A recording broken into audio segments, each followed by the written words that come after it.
C'est ici, à 4 km de la forêt de Fontainebleau, que le forage de nouveaux puits de pétrole sème la discorde. Au cœur du désaccord, des riverains, des associations ainsi que la mairie de Paris qui s'opposent à l'extension de l'exploitation pétrolière de Bridge Oil à Nonville, au sud de la Seine-et-Marne.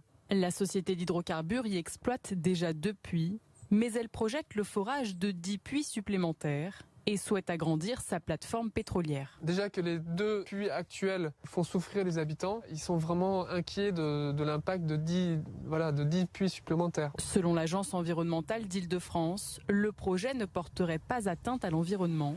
Mais la mairie de Paris n'est pas du même avis et dénonce un risque majeur de pollution de l'eau, car la concession accordée chevauche une zone de captage d'eau potable qui alimente la capitale. Je demande à la ministre de la Transition écologique, Barbara Pompili, de s'opposer aux travaux de forage pétrolier dans cette zone qui est une zone stratégique pour le captage en eau et qui alimente en eau potable environ 300 000 Parisiens et des milliers de Seine-et-Marnais. Autre problème soulevé par les riverains depuis des années, l'usine de Bridge Oil dégagerait selon eux de l'H2S, de l'hydrogène sulfuré, un gaz à l'odeur nauséabonde qui se répand dans la ville, une odeur que nous constatons nous-mêmes sur place et qui serait toxique à forte dose pour la santé.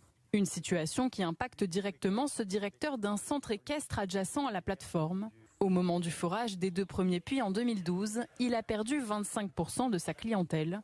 La faute au bruit et aux odeurs. Ils ont foré pendant 2 mois pour 2 puits de pétrole, donc s'ils en font 10 de plus, ça va être une équivalence d'à peu près 10 mois.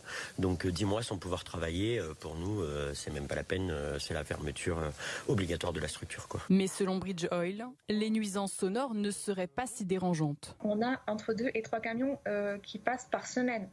Donc je pense que les nuisances sonores liées au passage de camions, ils restent quand même très faibles. Et les nuisances olfactives seraient à relativiser. Nous avons fait faire des mesures en périphérie de site. L'organisme qui a fait ces mesures n'a pas eu de détection de H2S.